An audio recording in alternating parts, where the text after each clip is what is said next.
Salut à tous, je vous retrouve aujourd'hui devant mon pommier que j'ai restructuré il y a 2 ans. Donc vous voyez toutes ces réitérations, bon va falloir faire quelque chose. Quand on réitère un arbre, alors là j'ai dû le faire parce que voilà il allait tomber sur la direction de l'armise, pas sur l'armise. Je pense qu'il serait tombé devant mais je voulais pas qu'il tombe cet arbre parce qu'il est très vieux, il a été planté, ouais on pense au à vue de nez entre 20, ouais, 30 et 40 ans, quoi. À vue de nez comme ça, au doigt mouillé, hein. J'ai pas été le couper pour compter les cernes. Je voulais vous montrer quelque chose aujourd'hui. Je vais vous montrer ma réflexion sur ce pommier. Alors, je vous prends en vidéo là. C'est pas à froid comme ça. J'ai passé, on va dire, 5 minutes, 5-10 minutes à le regarder, à l'observer avant de tourner cette vidéo. Je sais à peu près ce que je veux faire, je comprends qu'est-ce qui se passe dans l'arbre.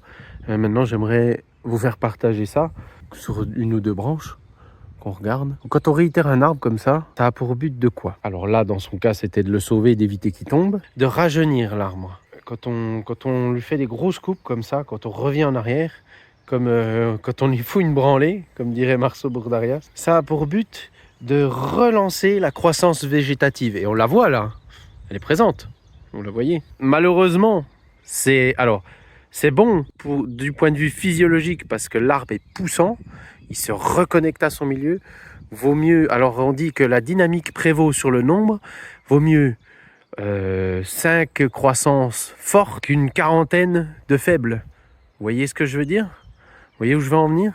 Vous pouvez en fait, grâce à cette lecture-là, concevoir dans votre esprit la vigueur d'un arbre et sa caisse en fait, sa capacité à donner en fait quoi. Et on voit, c'est un arbre qui était vraiment en envergure, on pourrait dire comme ça quoi.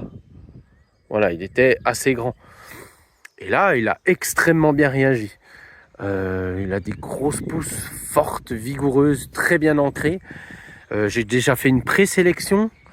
Maintenant, je vais faire la dernière sélection finale pour en fait rétablir, et là c'est l'inconvénient d'une taille forte comme ça, je vais devoir rétablir la hiérarchie hormonale. Et ça c'est extrêmement dur, c'est un travail de titan sur un arbre comme ça. Encore c'est pas le pire, il y a des arbres vraiment beaucoup plus gros qui ont été complètement étêtés et abandonnés, parce que en fait c'est une forêt d'arbres individuels sur un arbre. Donc chaque arbre veut être un arbre en fait sur l'arbre. Vous imaginez que mécaniquement, hormonalement, physiquement, même si tout se donne des pommes, ça va être l'enfer quoi. L'arbre il peut mourir cassé en peu de temps. C'est pour ça que ces pratiques-là, si vous les faites, il faut avoir bien conscience de pouvoir avoir un suivi régulier pendant au moins, au minima, je dirais, 5 ans de l'arbre. Et je vais être honnête avec vous, hein, on pourrait presque se dire... on pourrait être des fous, hein, franchement. On couperait là, là, on enlève tout, on garde ça, on redresse et on repart là-dessus. Juste ça. Hein. Et là, l'arbre, il est tout jeune, quoi. Il est tout jeune. Ah tiens, il y a un jouet d'oiseau, là, je sais pas ce qu'il fait là. Il y a des choix à faire. Moi, j'aimerais conserver l'envergure de l'arbre. Comme il a penché de ce côté-là, je vais lui conserver un petit peu plus de branches de ce côté-là pour lui donner du poids face au vent qui vient comme ça, quoi. Chose aussi qui est intéressante, quand on voit une dynamique comme ça sur les branches là, ça signifie qu'il se passe là, en fait, la dynamique, elle est aussi dans le sol. Hein. Vous avez un réenracinement qui s'enclenche. C'est pour ça que c'est bien de réitérer des arbres comme ça, parce que ça permet de ils abandonnent leurs vieilles racines, ça injecte du carbone dans le sol qui va pourrir, faire des galeries, servir à la faune, à la flore, et en même temps, lui, ça lui permet de refaire des racines neuves, plus ou moins, hein. Il y a des vieilles racines qui doivent rester, sûrement, on ne sait pas ce qui se passe réellement dans le sol, encore aujourd'hui, les réactions, on ne peut pas prédire toutes les réactions, mais maintenant, c'est quelque chose qu'on peut sentir, qu'on peut estimer quand même. Donc il y a forcément une dynamique qui est différente dans le sol induite par la taille. Ce qui est aussi intéressant, c'est de voir que le système racinaire étant connecté aux apex, donc les apex racinaires sont connectés aux apex au bout des branches, hormonalement, ce qui est intéressant de voir, c'est que donc les racines ayant émis des cytokinines, donc ces hormones qui régulent la croissance des axes en haut de l'arbre, eh ben, ont déclenché, comme il n'y avait rien au bout que j'avais coupé, ont déclenché la pousse des bourgeons dormants, et ensuite, ces bourgeons dormants ont été alimentés donc par un, malheureusement, mais c'est comme ça, un trop plein de cytokinine, ce qui fait que chacun veut dominer sur l'autre. Il n'y a pas de dominant. Donc on voit avant sur l'arbre que la branche dominante, donc celle qui servait de tête, on va dire, c'était celle-ci.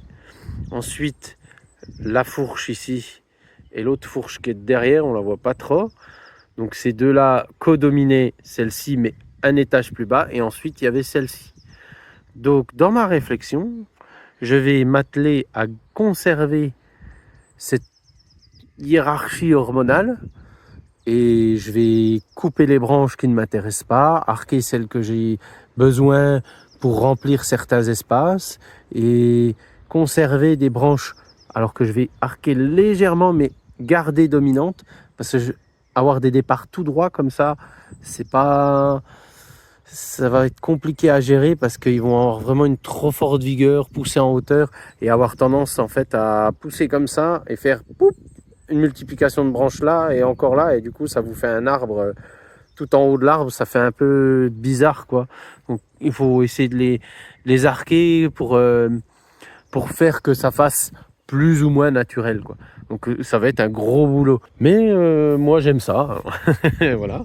C'est mon petit plaisir. Hein. Il y en a c'est fumer, il y en a c'est aller à la pêche, il y en a c'est, je sais pas, moi le karting. Ben moi c'est ça. J'aime bien ressentir, comprendre la physiologie de l'arbre, l'accompagner, l'aider. Donc maintenant on va voir, on va regarder, on va faire une analyse de branches. Par exemple celle-ci là. Alors, donc la charpentière est là, d'accord. On a un départ ici, un départ là, un là.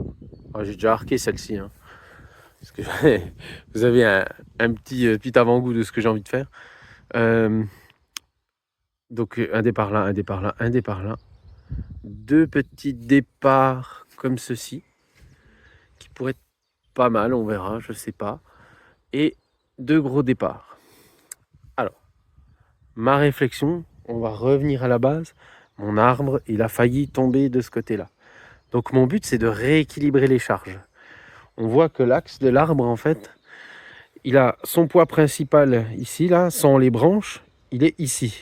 C'est là où il a le plus de poids. Il va falloir que je m'attelle à rapprocher le centre de gravité et à faire pencher des branches de l'autre côté pour rééquilibrer l'arbre. Comment je vais faire? Eh bien, comme j'ai la chance d'avoir des réitérations un peu plus en amont de cette charpentière, eh ben, je vais m'autoriser à recouper ici et à conserver deux axes comme ça. Un qui va venir sur le côté de l'arbre et un autre qui va remplacer la branche existante, mais comme elle aura une temporalité différente, elle ne déséquilibrera pas l'arbre puisque les autres auront plus ou moins le même diamètre et équilibreront le poids de l'autre côté.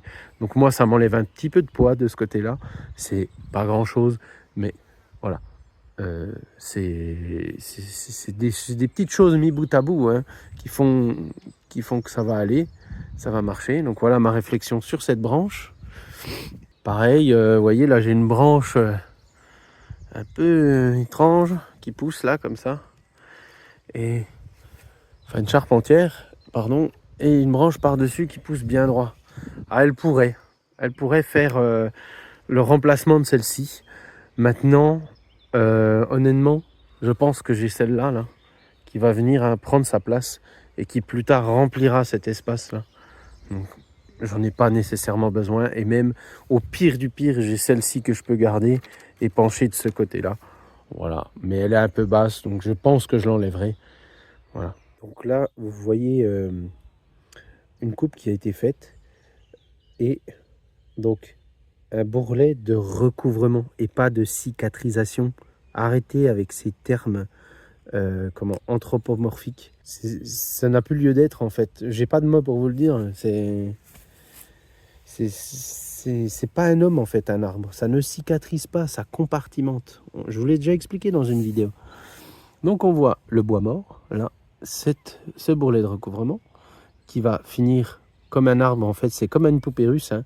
Ça va venir hop, recouvrir chaque année de plus en plus. Ça va recouvrir cette plaie qui est somme toute assez propre, quoi. Le bois est sec, mais bon voilà, hein, il y a forcément des champignons dedans, hein, c'est normal. Maintenant, voilà, si l'arbre arrive à recouvrir, il n'y aura pas trop de problème. Il est probablement destiné à être creux, cet arbre. Maintenant, c'est à mon rôle de bien l'équilibrer pour éviter qu'il se casse la gueule, quoi. Et vous voyez aussi, chose intéressante, le fait qu'il y ait cette branche-là. Vous voyez comme l'activité du cambium est vachement renforcée de ce côté-là, qui recouvre plus. C'est en ça que les trognes, en fait, elles ont un avantage, c'est que comme elles ont beaucoup de branches qui poussent au même endroit, ben, elles recouvrent rapidement les plaies de taille, et ce qui en fait des structures plutôt pérennes, quoi. Voilà, donc seconde branche, on va regarder ça. Il y a celle-là. Celle-là, j'ai dit que voilà, j'évitais les branches de ce côté-là. Je pense franchement que je vais en laisser qu'une seule. Je vais en laisser qu'une seule parce que j'ai pas envie vraiment de déséquilibrer l'arbre. Alors, il ne faudrait pas non plus que je le déséquilibre de l'autre côté, mais comme son poids est vraiment, voilà, est vraiment centré sur ces branches-là, si j'en mets trop vite là, on risque de recréer le même problème. Et à savoir aussi que j'ai toutes les branches là-haut, donc je pourrais m'en réserver quelques-unes un peu dans... Alors celle-ci, on pourrait les faire aller là, et celle-ci, on pourrait les faire aller vers moi. Enfin voilà, il y a celle-là aussi là-haut. Donc là-dessus, je conserverai peut-être une branche, deux branches maximum, quoi. Voilà, voilà. Désolé, vous avez le contre-jour, là. Vous voyez pas grand-chose. Voilà, une ou deux branches. Alors laquelle je conserverai J'aurais bien aimé garder une vigoureuse quand même, un peu comme celle-ci, là, que je bouge. Mais malheureusement, et je pourrais revenir en arrière, je pourrais le faire aussi, mais voilà, je sais pas encore. Est-ce que je vais l'enlever complet? Je sais pas, parce que l'enlever complet, ça voudrait dire qu'une répartition de la charge qui se ferait sur l'autre branche, ce qui créerait un déséquilibre. Vous voyez, hein, l'intérêt de penser un arbre comme un système, c'est que comme les vaisseaux là, ici de cette branche-là, sont connectés aussi avec ceux-là, alors aussi connectés d'une certaine manière à ceux-là, mais ils sont un peu sur le même... vous voyez, les vaisseaux, ils vont de là, comme ça, et hop, voilà, tac, tac, ils sont un peu sur le même plan, en fait. Donc, il pourrait y avoir une répartition des réserves qui se fasse comme ça. Ou alors, je suis joueur, très joueur, et je ratiboise là, clac. Donc, attendez, parce qu'elle... Voilà, je ratiboise là. Je suis très joueur, et j'espère avoir des rejets, là, ici, et remplacer la branche. Pourquoi je veux la remplacer? Parce que son diamètre, il est... En fait, ça peut créer des fragilités, hein, un peu d'avoir un aussi gros diamètre comme ça. De partir là-dessus. Là, sur cette petite branche, ça va. Ça peut créer des fragilités au niveau mécanique sur l'assise de ces branches-là. Parce que vous imaginez, là, il faut se dire qu'elles sont comme ça. Mais dans 15 ans, elles sont comment? Hein? À combien elle est de diamètre, la branche?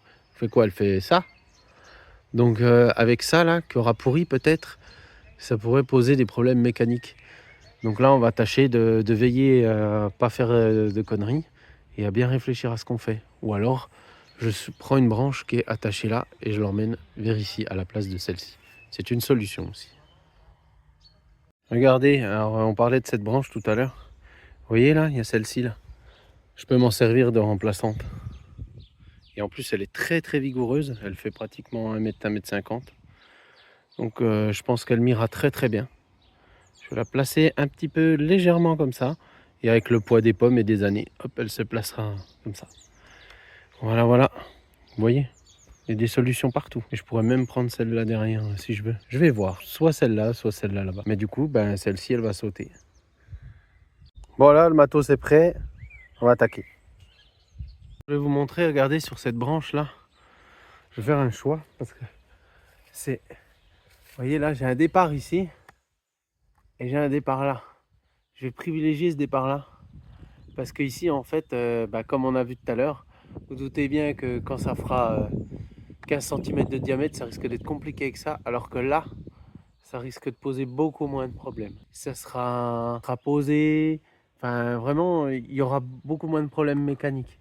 Alors je me tâte, voilà, si je garde les deux branches sur cet axe-là, si je n'utilise pas ce petit derrière là pour remplacer le gros, pour essayer d'éloigner au maximum ces deux branches, parce que j'ai peur que dans l'avenir, ces deux branches se fassent trop concurrence quoi, et se repoussent l'une l'autre et fassent une écorce incluse.